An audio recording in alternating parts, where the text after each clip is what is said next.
mantém à noite em clima de festa. De longe se ouvem vários instrumentos de cordas e metais, boémios bebendo, cantando e dançando ao som da orquestra. Um som estridente que lhe deu o nome de som de cristal.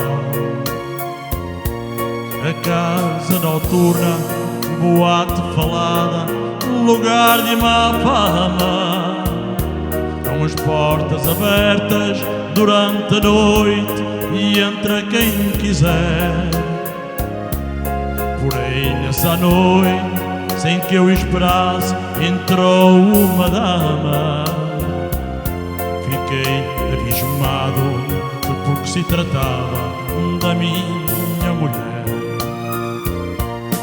E ela se cansou de dormir sozinha, esperando por mim, e nessa noite resolveu dar fim na sua longa e maldita espera.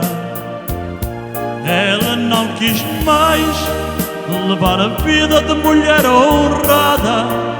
Isso na verdade não adiantou nada, ser mulher direita conforme ela era. Ela decidiu abandonar o papel de esposa para viver entre as mariposas que fazem ponto naquele lugar.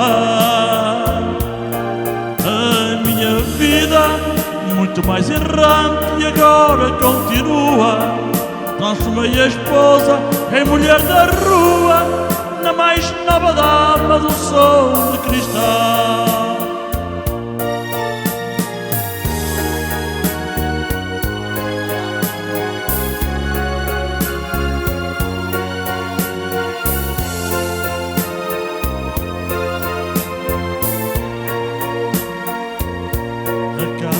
Noturna, boate falada, lugar de má fama, com as portas abertas durante a noite e entra quem quiser.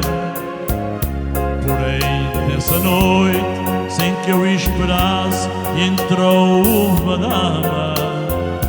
Fiquei abismado, porque se tratava da minha mulher. Ela se cansou de dormir sozinha, esperando por mim, e nessa noite resolveu dar fim na sua longa e maldita espera. Ela não quis mais levar a vida de mulher honrada. Isso na verdade não adiantou nada, ser mulher direita conforme ela era. Ela decidiu abandonar o papel de esposa para viver entre as mariposas que fazem ponto naquele lugar. A minha vida, muito mais errante, e agora continua. Transformei a esposa em mulher da rua, na mais nova dama do som de cristal.